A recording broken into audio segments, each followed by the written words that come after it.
Thomas Jefferson was perhaps one of the most accomplished Americans to have ever lived.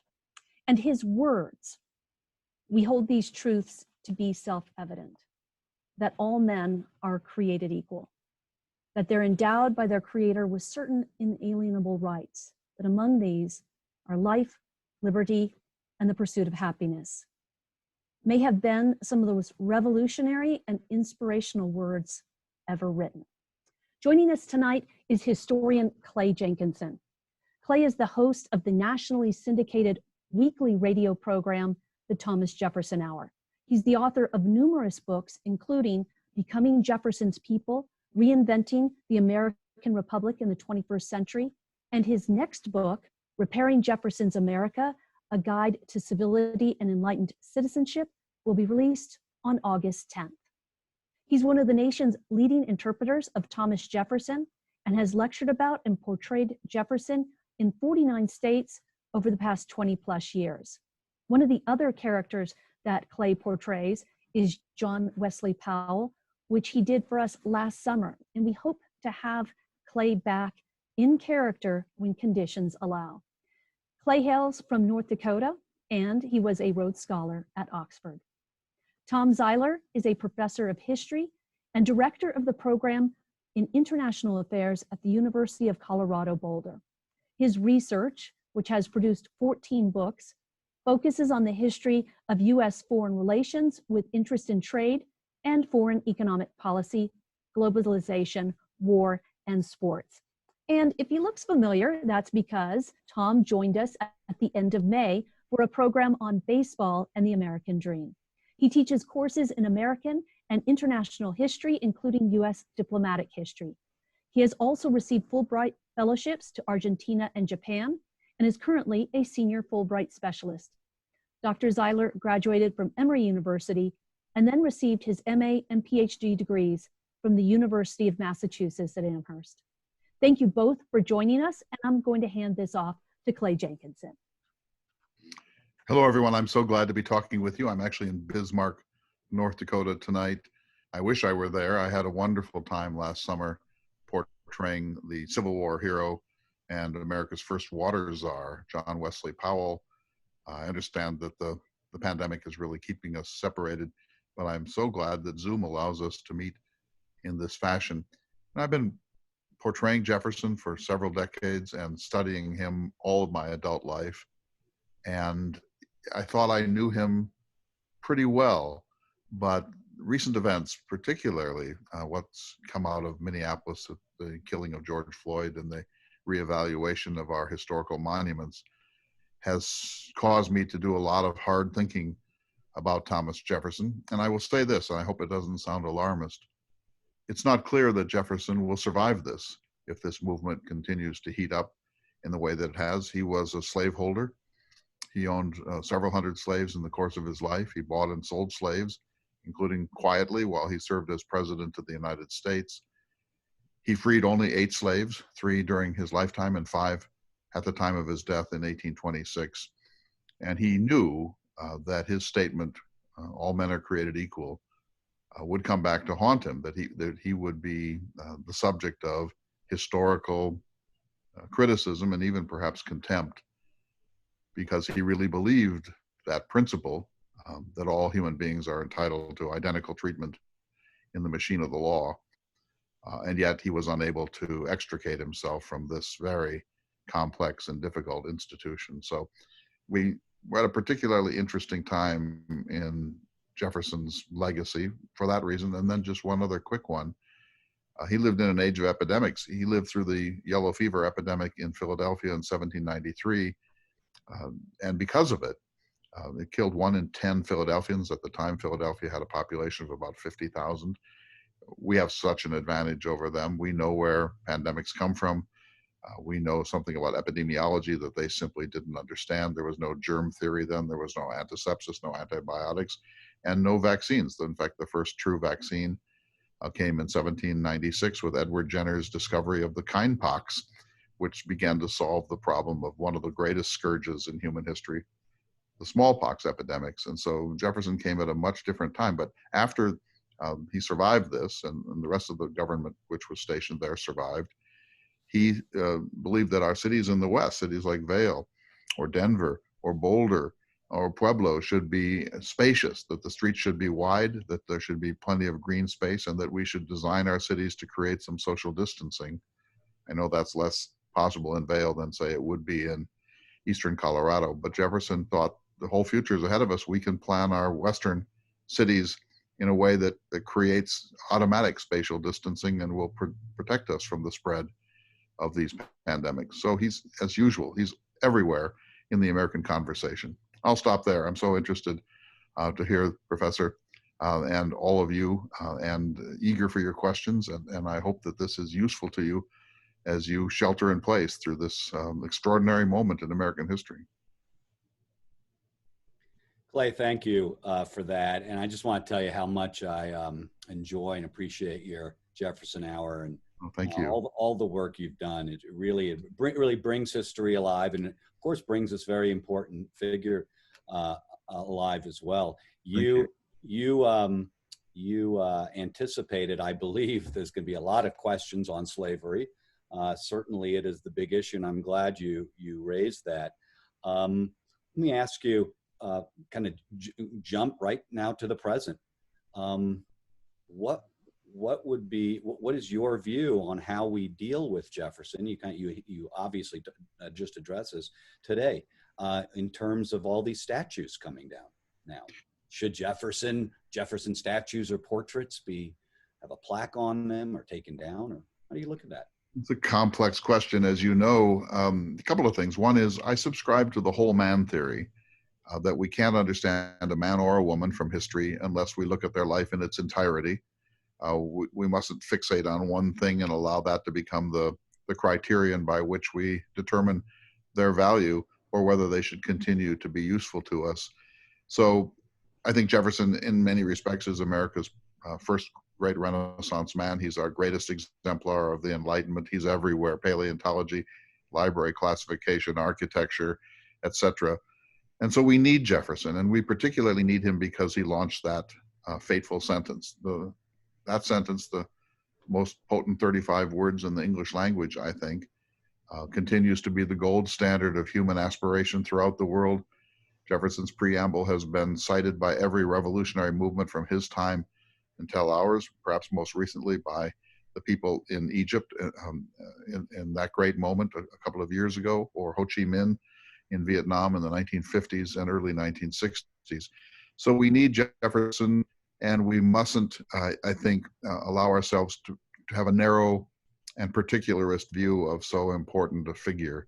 The second thing that I would say to this is that Jefferson himself knew that his time wasn't ready for the complete fulfillment of the idea that all human beings are entitled to equality.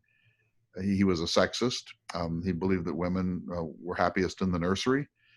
Native Americans were not part of the equation because they were regarded as sovereign, separate nations like France or, say, Canada. And he reluctantly accepted the notion that some property was required for people to vote and hold public office, although he was a bit on the radical side of that question.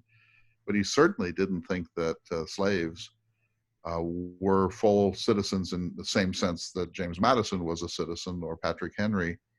And so that's a disappointment, and we have to face that. We have to accept this. But I think by wrestling with it and really asking tough questions of him, of the founding fathers, and frankly, of ourselves, that we can come to terms with this, and we can use that magnificent idealism of Jefferson on the one hand, and then his weaknesses as a human being on the other, to talk about our own unresolved race questions in this country. And I just will end what could be a very long discussion by saying 8 of the first 12 presidents were slaveholders. That tells you a very great deal about how widely accepted slavery was in the age of Jefferson. So we're looking at this from a very, very different moral and political point of view. Yeah, fair enough. And they're building a country at the same time, right? And putting in place a constitution, and obviously he was on the brink of war, the War of 1812. So I think that's a fair answer. Didn't he abolish the slave trade, or at least do something in that regard? Yes. So the founding fathers who met in Philadelphia, the 55 men who created the Constitution, wrestled with slavery, and they couldn't resolve it. The South was not going to agree to anything that limited the future of slavery, and the North was quite willing to abolish slavery, or at least to go down the path towards gradual emancipation. And they came to an impasse, at least on 2 occasions in Philadelphia, and nearly broke down because of it. And so, as you know better than I, in the end, there were 8 mentions of slavery in the Constitution, never one by name, always by euphemism. There was the 3/5 clause, there was the fugitive slave clause, and there were others.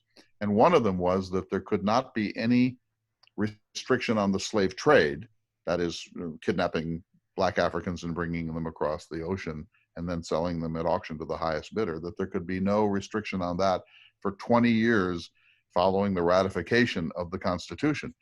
Well, Jefferson was the 3rd president of the United States in 1808. He knew that this moment had come, and that for the first time, the Congress of the United States could, if it wished to, abolish the slave trade. He suggested that they do so. They did. And the United States became the first nation to abolish that traffic. However, it was a little bit too little and too late. And frankly, many of the southern states wanted the slave trade shut down because they wanted to make their own wealth by raising young slaves for auction within the United States. So it's not a moment of great idealism, but it was a signal event in the history of slavery. And Jefferson happened to be the person who proposed it under the interesting set of compromises that the Constitution allowed. Mm-hmm. Oh, that's really fascinating. Is it striking that a Southerner, or did that matter back then, that a Southerner, wrote the Declaration of Independence, or pushed for these kind of rights of man? Did that matter that he was a Southerner like Madison, or because it's striking that he's a slave owner, but the other side is, of course, he has all these ideas that are so with us today. So as a young man, he met a professor named William Small at William and Mary. He later said that Small set the destinies of his life. It was the mentor that made all the difference. I've had one. I'm guessing you did too. Mm-hmm.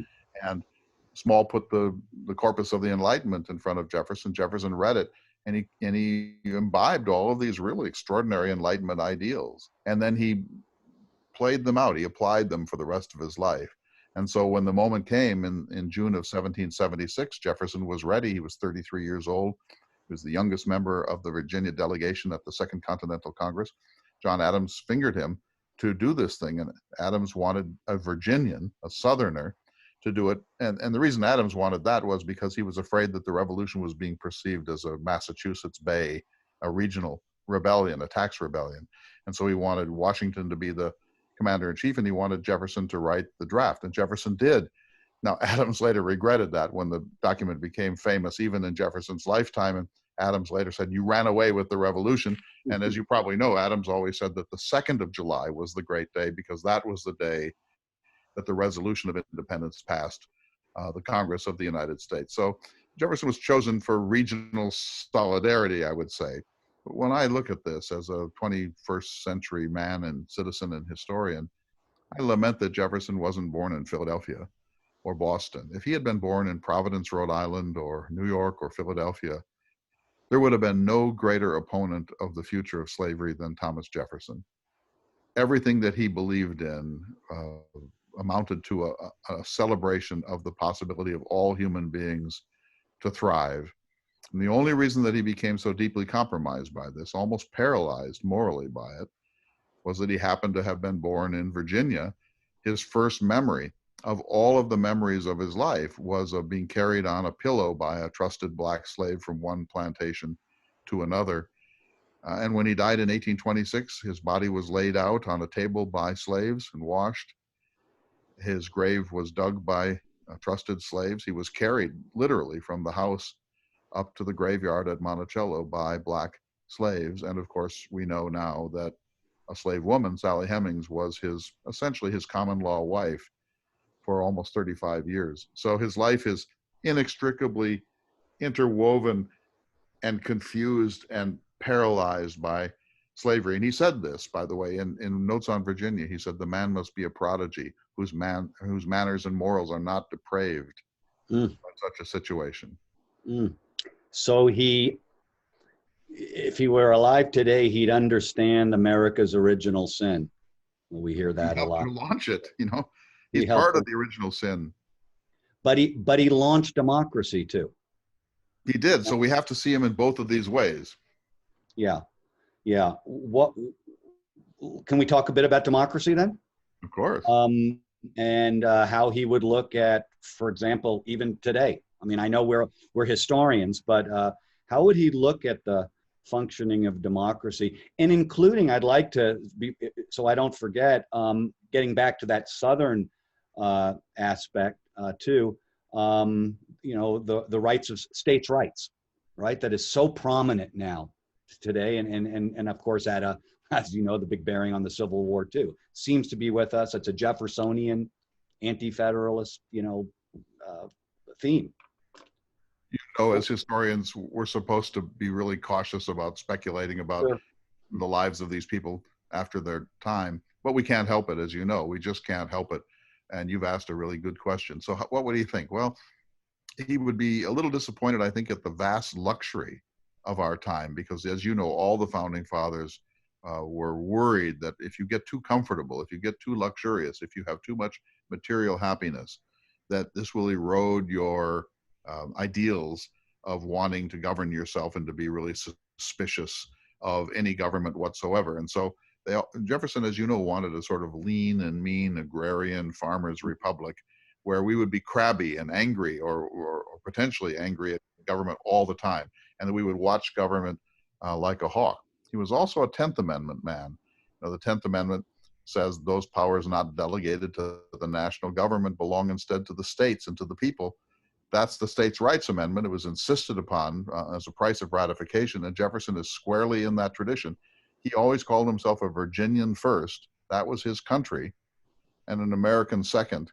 And later in life, there was sort of a hardening of his spiritual arteries, and he became more of a kind of state provincialist until in 1819 and 20, he was promoting the extension of slavery into the Missouri Territory because he thought that otherwise the North would swallow up the Southern slaveocracy. And so again, there's sort of an early period of idealism in which Jefferson was probably willing to abolish slavery. And then as time went on, there was a kind of hardening of his position, and he became not that different, say, from John C. Calhoun. So what would he think of us? I think he would say that what's happening right now in the streets of America, including in Denver, is a healthy sign that when the people stop going to the streets, that's when your country is dead. He loved the spirit of resistance. And as you know, after Shays' rebellion in Massachusetts in 1786, he said to Abigail Adams, and it must have horrified her, he said, "I like a little rebellion now and then. It's as important in the political world as thunderstorms are in the natural world." And he said to Madison, "God forbid we're ever more than 20 or 30 years without an armed rebellion somewhere in America. That's the health of a freedom-loving people." So I think he would look on this with bewilderment, but also with a certain admiration that the people have left their barca loungers and rushed out into the streets to demand that we finally bring the statement "all men are created equal" up to something like the standard it deserves. Yeah, it's very interesting. What do you see as his major accomplishment beyond democracy? In other words, in building the nation, is it ideas? Is it expansion, Louisiana Purchase, you know, things like that? Is it a foreign policy embargo to Britain and independence? How do you place this man who's got, you know, he's so brilliant with his ideas and ideology, and then you know, how do you place that within his accomplishments or his policies? You're asking these fabulous questions. I just want to turn the mirror on you. You're a distinguished historian. You've written a bunch of books. I'd rather be interviewing you than me, but Wow. appreciate the questions. You know, the coins in your pocket are a decimal coinage system designed by Jefferson. You fly over Colorado until you get deep into the Rockies. You see the rectangular survey cadastral grid system designed by Jefferson of square miles and townships and so on. Jefferson gave us our monumental public architecture. The Capitol in Denver is a domed Palladian neoclassical Capitol, because that's what Jefferson brought to the Capitol at Richmond and launched that whole neoclassical public building spectacle for the whole history of the United States. He's everywhere. He created the Library of Congress classification system and imposed it on when he sold his library to Congress in 1815. So you can't really ever exhaust the legacy of Jefferson. But let me give you one that I think is even more important. He believed in this country. If you read his first inaugural address, it's filled with optimism, even wild optimism. Land enough for the thousandth and the thousandth generation, a land wide and fruitful, that we were going to prosper beyond the dreams of humanity, and that there was no end to the American experiment. He was the most optimistic figure, I believe, of the founding generation, and certainly one of the greatest optimists in American history. And what he taught us was that to be a leader of this country, you have to sing the song of America. You have to believe in the American experiment. You almost have to be a sort of a philosophical cheerleader for the American idea. And you see it. I mean, whatever you think of President Trump, when he says we're going to make America great again, that we're going to make sure America is proud and stands tall, he's sort of echoing Ronald Reagan to a certain degree. The presidents who have that optimism and who say we are up to this, we are the class act of the world, and we must continue to prosper, solve problems, and to lead the world boldly, never to be afraid of our ideals. That is something that Jefferson gave us. John Adams didn't have it. John Quincy Adams didn't have it. Madison didn't really have it.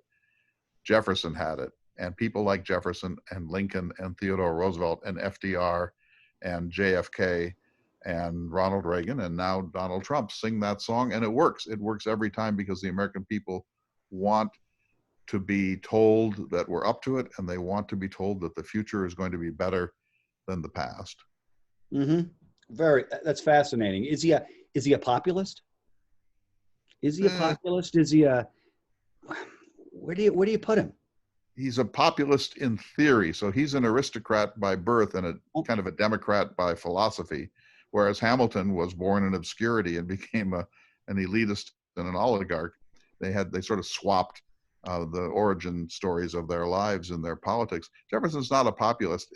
He believes that the people, everyone listening tonight, is sovereign, that the people are the republic, and they have a right to have their will legislated into law. He'd like to distill it a little through the Senate and the House of Representatives and a Montesquieuian system of checks and balances, but he wants to distill the will of the people and bring it into public policy. But here's the difference. He wants the people to vote for their betters. He doesn't want the people to vote for Andrew Jackson. He wants the people to vote for people that they realize are especially well-educated, well-spoken, have great decorum, who have done the hard reading that every great political figure needs to have done, who have mastered the English language, who maybe know some other languages, who know something about the variety of vocations and occupations and regions and economies of the United States and the world. He wanted you to be sovereign, everyone, but he wanted you to say when you went into the voting booth, I'm going to vote for someone who lifts us to a higher level of civility and civilization, not somebody who either just resonates with who we are or maybe in some cases drags us down.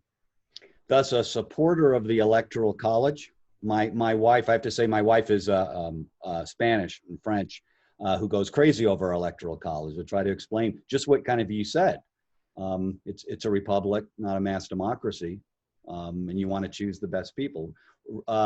Would Jefferson think that the system is working, or he thought that system works? Well, he was a victim, as you know, of the Electoral College. So he tied in the Electoral College with with Aaron Burr in 1800. It was clear that Burr was the vice president. It was clear that Jefferson had been elected president.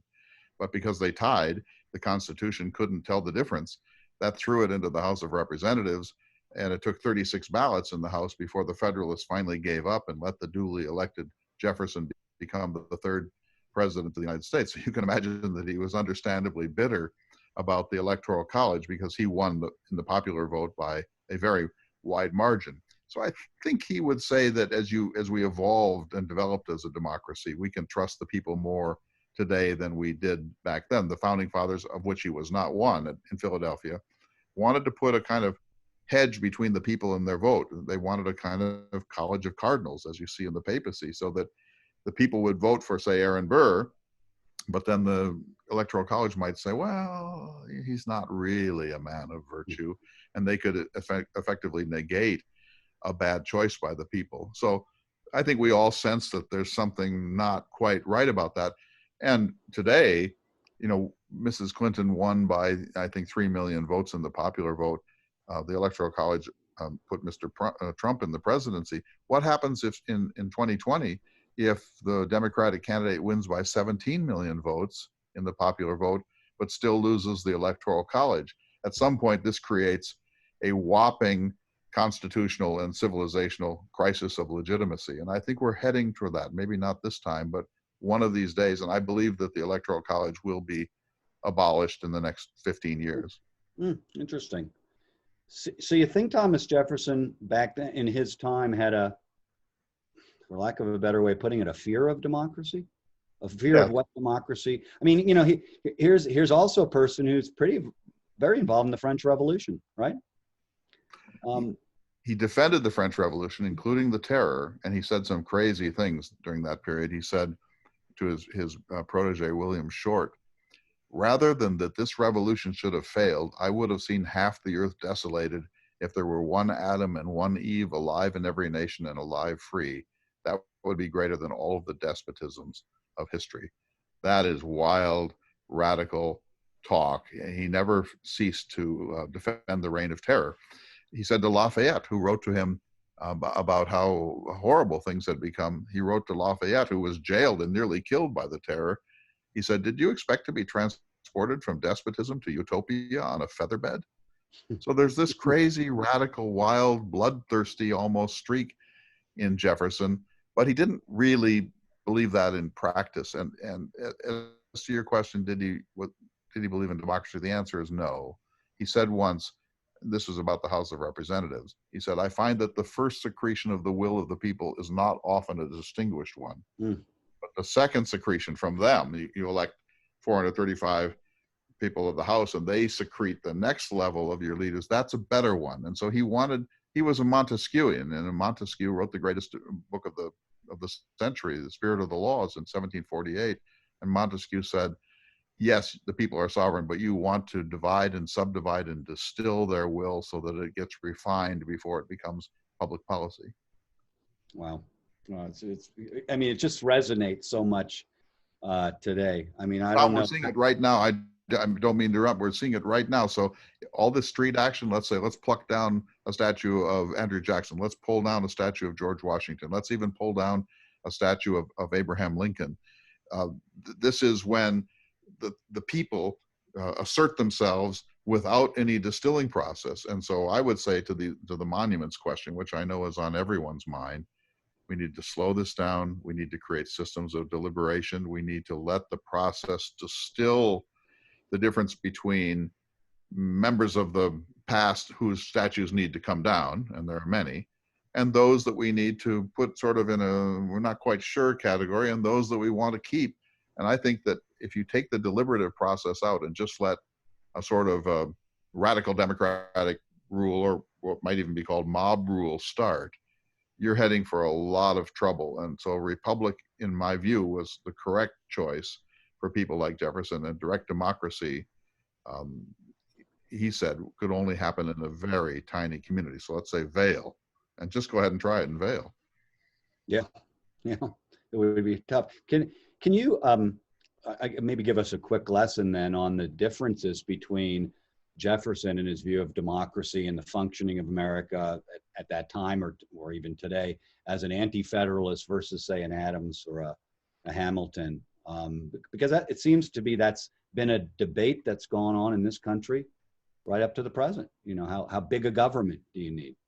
And so Jefferson, is said to have said that government is best which governs least. There's no actual document, but that does certainly cover that ground. If you look at a spectrum, Tom, and on the one hand is anarchy, and on the other side is tyranny, every one of the founding fathers had to sort of place himself somewhere on that spectrum. And so I would say Hamilton was on the strong, centralized, powerful government, national government end of the spectrum. And Jefferson found that appalling and called him a monarchist. On the other end of the spectrum, you have someone like Thomas Paine, who believes in almost no government at all, or some of the radical anti-federalists. Jefferson is on the anarchic side of the spectrum. He wants a minimalist government. I think his view is that the smallest government that could hold the social fabric together and no more. So enough government to maintain order, but never too much government, and you should err on the side of too little rather than too much. Madison is farther to what I'd call the right, Washington farther to the right still. And John Adams is the interesting one. Normally now we say, oh, Jefferson v. Hamilton, and that was the great debate. Not so, in my opinion. The great debate is Adams v. Jefferson, as you say. And they both wanted a republic. They both believed in popular sovereignty. They both believed that this was an unprecedented moment in the history of human aspiration. But Jefferson tends to be a little bit wild in his belief in limited government. And Adams would always say to him, have you looked around? Have you really looked at people? They're not good. They can be good. They're mixed. People can be rascals. If you believe, Mr. Jefferson, that all people are good, you're going to be disappointed again and again and again. And so Adams wanted government with certain restraining mechanisms to prevent mayhem. And he said to Jefferson in a famous letter, checks and balances, Mr. Jefferson, checks and balances. That's the only way this will ever work.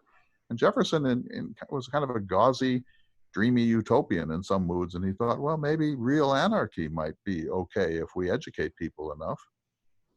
Oh, wow. But he respected George Washington, right? Mike, I'll correct that. Revered him. How did he, you just mentioned the utopia and the anarchy. How does that square with, say, a viable presidency? A viable president who didn't he ask George Washington to run again? Isn't yes. He one of the poor Washington? He resigned his commission after the war, wanted to go home to Mount Vernon. He said to sit under his vines and his fig tree, lines right out of Horace from ancient Rome. Then we drafted him to be the president of the Constitutional Convention. He did not want to do that because he thought they'll think that I can't get enough power. They'll think I'm ambitious. Then they drafted him to be the unanimous first president. He wanted desperately to quit after a couple of years. Both Hamilton and Jefferson said, you can't, you've just got to hang in there because if you retire now, the whole system might collapse. And so they used him up. By the time poor Washington retired in 1797, he only had a little more than 2 years to live. He was largely a spent force. He literally gave his life to the creation of the United States. And he was a much more conservative, cautious, practical man than Jefferson. And I think all of the founding fathers, I think your question is really shrewd about this. All the founding fathers sort of looked at Jefferson and they saw he's a gentleman and he's elegant and he's well-spoken and he dresses beautifully and he has exquisite manners and he's clearly a figure of the establishment. But then they would say, but there is this streak of radicalism in this man. And when I look at it as a historian, I think, how did Jefferson ever survive this? He said more radical things than any other major political figure in American history. He was a genuine radical in some respects, and yet he was one of the top 5 founding fathers. I think all we can say is thank goodness they weren't all like Jefferson, because he had an unnecessarily rosy view of human possibility. And I think if you think about Hiroshima or Wounded Knee in South Dakota, you have to pull back a little from rosy optimism. So maybe born too early in this country. Maybe he would have been a 60s generation type. perhaps. But God, do we need him, Tom? Think of it. I mean, we need a dreamer at the heart of this. And I often say this, and it sounds like I'm joking, but if Madison had written the Declaration of Independence, imagine what he would have said. He wouldn't have said we hold these truths to be self-evident, that all men are created equal, that they are endowed by their creator with certain unalienable rights. He wouldn't have ever said anything like that because he didn't believe it. He would have said something like this. And I don't mean, this is not meant to be a joke. Madison would have written, we feel reasonably certain that under certain carefully controlled social and political circumstances, most white men of a certain property base can be regarded as equal in some limited respects. That's the truth of the founding fathers. That's what any one of them would have written, but Jefferson is like flying into the air with human possibility, and it's wonderful. We're Jefferson's people because we aspire, as I think no other people on earth does, and we're beat up on ourselves for failing as we're doing at this moment. We need Jefferson. Thank goodness we have that figure at the heart of our system, but thank goodness he wasn't the only one, is my point. Mm-hmm. So my question earlier about liberal, populist, whatever, is probably off base. What you're describing, or is it fair to say what you're describing is an idealist versus the rest of them are realists in a way? You just mentioned that, one, if things had been rewritten or written by somebody else. Yeah, the rest of them are hard-headed realists who look at life and see what for what it really is. Adams realizes that he's a Calvinist, so he's an Augustinian. He believes that humans are fundamentally broken. And Washington is someone who had to somehow get us through the war when the states were being recalcitrant and people were deserting right and left, and you couldn't get supplies. And they had seen enough to know that any rosy view of human nature or human behavior is a myth. And that enabled them to think realistically about what it takes to hold a country together. Whereas Jefferson, read way too much Virgil and Horace and Tacitus, and he kind of lived in this dream world of human utopia. Now, he was a pragmatist too. He gave us our decimal coinage system. He gave us the Library of Congress. He gave us Monticello. But when he got into this sort of notion of what can humans be in America, he created something that I like to call the Jefferson music, and it just came rolling out of him, these wildly, lovely, dreamy, optimistic statements. And he set the bar so high that we will never fully achieve it. But the fact is, if you take the sentence, all men are created equal, out of American life, it's a very, very different story. And we are now agonizingly trying to face the unresolved questions of race and racial equality. Think of it, it's 2020. 1776 is the statement. This is more than 200 years, almost 250 years later, and we're still wrestling with it because it's such a lofty ideal, and no human people ever, as you know, as an internationalist, has ever achieved it. Yeah. Very interesting. I think of him too, and what you're just saying. Maybe you could speak a little bit to Lewis and Clark. Was that driven by an ideal, obviously a realism to see the end, where the Pacific is? But would Jefferson, maybe in a bigger context, have imagined America of what it became, not only filling the continent, but a global power? I don't think global power necessarily, because he distrusted power. And he's the one who gave us the phrase "no entangling alliances." We usually attribute that to Washington. It was actually Jefferson. But Jefferson turns out to be a wild imperialist. He gets the chance in 1803 to buy the Louisiana Territory. He snaps it up for 3 cents per acre. And he wrestled a little with the constitutional questions, but he thought this is the making moment of America, because we aren't going to have to share. There isn't going to be some European nation like France or Spain or Britain on our western flank. And he called this an empire for liberty, such as the world has never previously seen. So think of that. Here's this pacifist and this idealist, and suddenly he winds up being a towering imperialist, an empire for liberty, such as the world has never previously seen. And the minute he bought it, he sent Lewis and Clark and others out into the West. And Lewis and Clark were sort of his hand-picked, especially Lewis, exemplars of the Enlightenment. And if you read the instructions from June 20th, 1803, he wants Lewis to be a kind of a universal genius like himself. He wants weather data twice a day. He wants latitude and longitude. He said, during your periods of leisure, take down Indian languages. And he gave Lewis a grid of 250 words. He's saying, study their menstrual habits and their spirituality and write all this down. And by the way, tell them we don't want their land, but we want the right to be the first to negotiate for their land at some future date. And by the way, they should live in peace with each other, and send some delegations to Washington. I'd love to meet them. If some of their children would like to come and be educated in our way, we'd be very happy to do that. And he even said, take some smallpox vaccine. Smallpox vaccine had just been invented by Edward Jenner in Britain in 1796. So Jefferson said, take some serum. And if the native peoples will let you, inoculate them. And you can solve one of the greatest of all human scourges. Well, it didn't work out, but it was a very high-minded moment of the Enlightenment. Jefferson is really America's Joseph Banks, who was on the first voyage of Cook and played a similar role as a patron of the Enlightenment in British exploration. Yeah, an Enlightenment, and so smart. You reminded me of John F. Kennedy's famous quotation about him with the Nobel laureates, right? Yeah, you've seen that.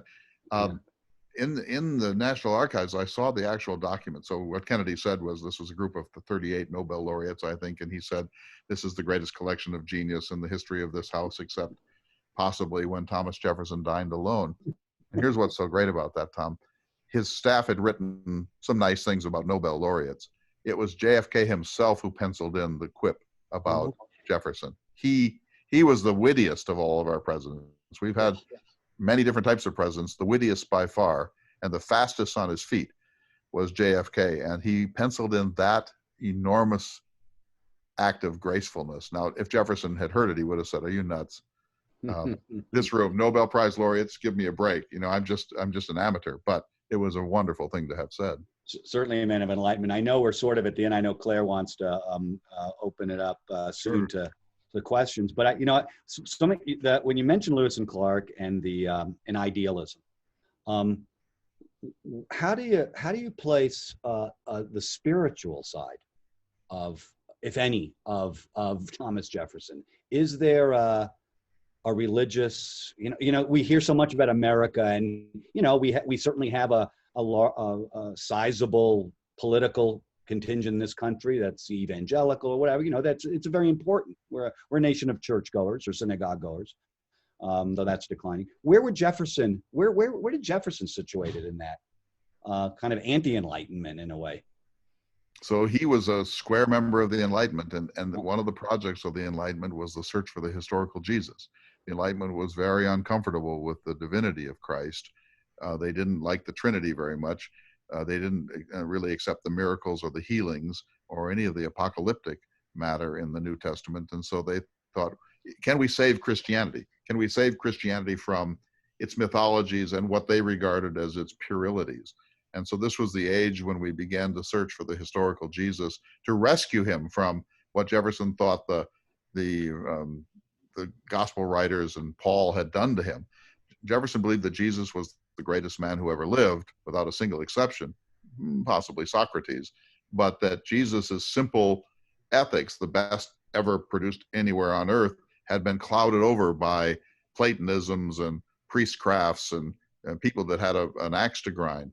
And so he actually wrote the Jefferson Bible while serving as president to chasten the New Testament from these things that he regarded as irrationalities or incrustations.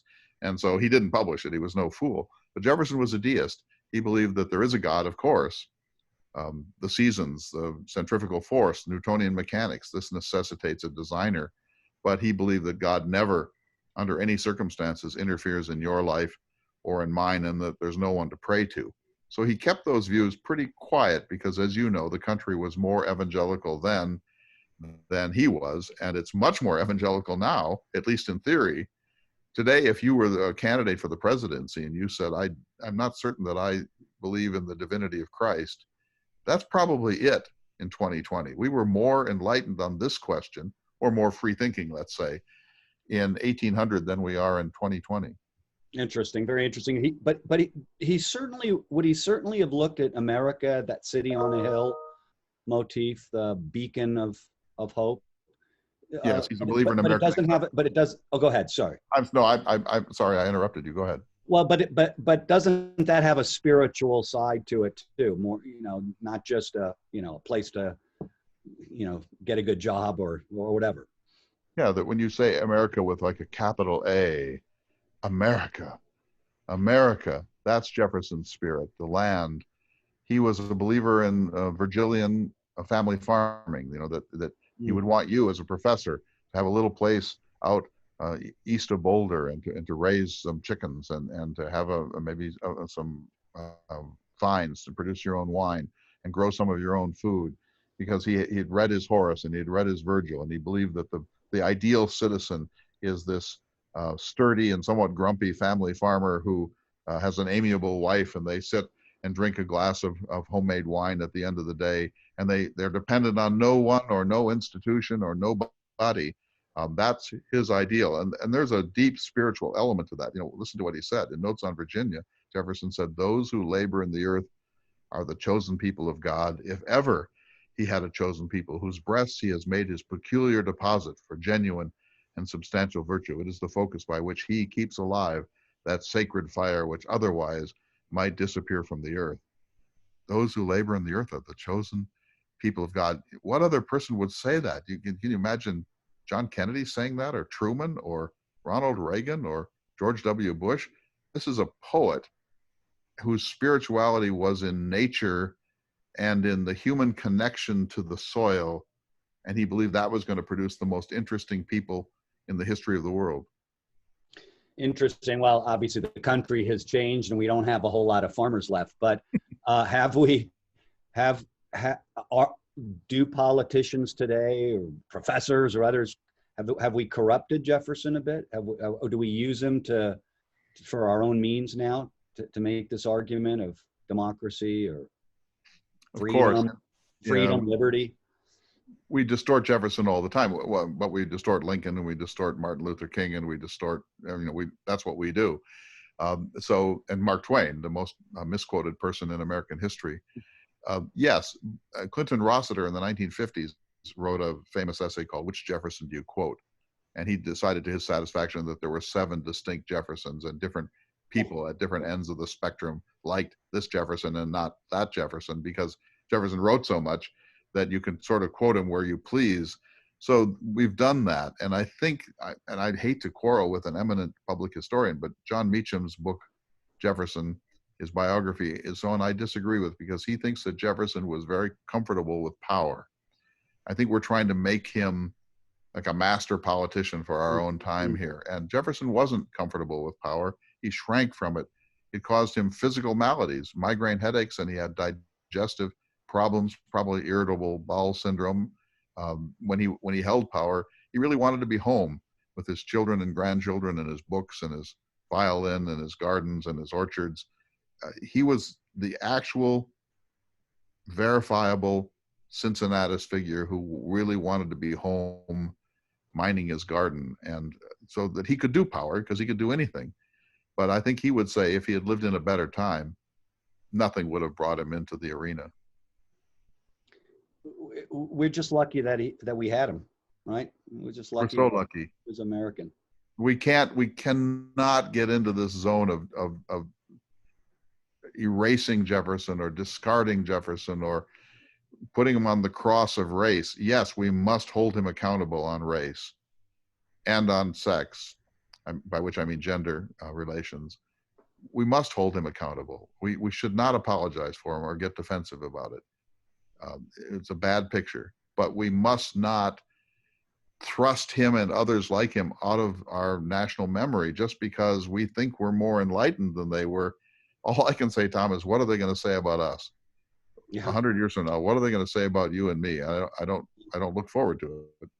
No, I have kids. They already say it about me. So. I do too. Well, I think Claire wanted to get in here. Let me see. Let's get her in here. All right. Thanks, guys. We have a lot of questions, and I want to apologize to anybody in advance if we don't get to your question. So I know you've discussed slavery at length, but I do just want to throw out there that Eric and Susie asked you to describe the evolution of Jefferson's attitudes towards slavery. Apparently you did this summary in a recent Jefferson Hour podcast. Do you have anything more to add to that discussion? Yes, let me be very quick about it because it's a long and complex subject, but he believed that all men are created equal, all human beings. In 1776, he would have done the right thing and brought about national emancipation. He tried a number of things. The Virginia Constitution would have freed slaves after the year 1800. He wrote the bill for the government of the Western Territories in 1784, no slavery across the Appalachian. He went through a whole series of these legislative proposals, all of which miscarried, and he was denounced as an enemy to Virginia in most of them until 1808, when he was able to get Congress to abolish the slave trade. So there's this trajectory of Jefferson saying, you know, the revolution's not complete unless we do this, however difficult or even disagreeable it's going to be. But then when he realized he was not going to get that done, in fact, he was going to be retired to private life by angry fellow Virginians if he kept talking about slavery, he sort of said, well, this will be the next generation. We'll fix this. We did what we did, one revolution at a time, more to come. And then when the more didn't come, when Virginia began to harden, he, instead of speaking out and trying to lead Virginia back to the path of abolition, he sort of gave up and became sort of a standard Southern racist towards the end of his life. It's very, very disappointing, but that's who he was. Would you, to put this in context, would you put Virginia at that time on par in terms of political clout with, say, a New York, a Texas, or a California of today? Yeah, all of them. Virginia was the most populous state. It was the largest state. It produced this cluster of genius: Madison, Monroe, Patrick Henry, George Washington, George Mason. It's just George Wythe. It's an amazing cluster of extraordinary men and women too, but the men were the ones in power. And then, but towards the end of his life, Jefferson realized that Virginia was beginning its long decline, and he attributed it to two things. He said that in New England, there were public schools, and that New England was educating its young people to be citizens and to have skills, and that this was going to take New England far beyond Virginia, which refused to have any public education. And he also said that the New England town meeting, where the whole citizen body comes and talks things through and sometimes shouts at each other, and then they go away and have a glass of ale at the pub. He said, that's democracy the way you really want it. And we Virginians don't do it. We're a top-down society here in Virginia, and we're going to fall behind. And he knew that Virginia was headed to become, you know, the heart of the Confederacy and a period of great backwardness that really has not fully ended yet, but certainly we're in better condition in 2020 than we were in, say, 1950.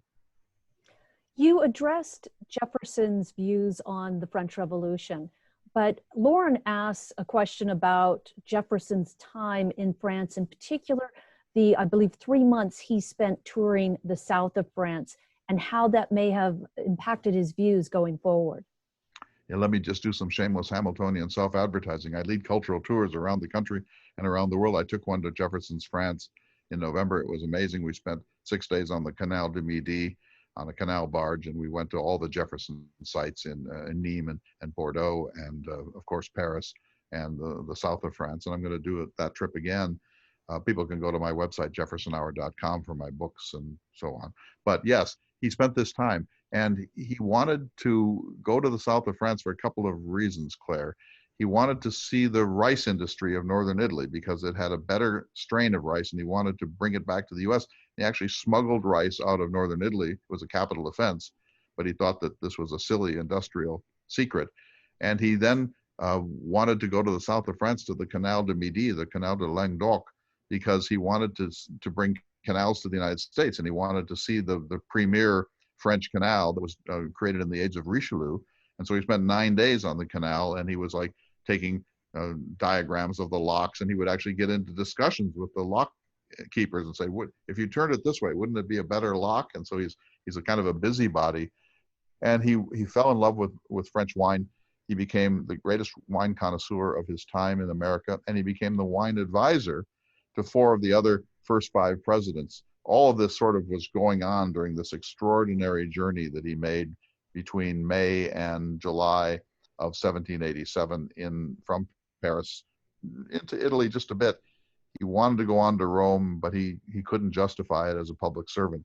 I lament that, because if he had seen the Pantheon, that would have been his favorite building in the world. So Bob Rush has asked about Jefferson's friction with Adams and the role that Dr. Benjamin Rush played in bringing the two together. So Adams and Jefferson were friends. They worked together. They were the two most important figures in the Declaration of Independence. Then they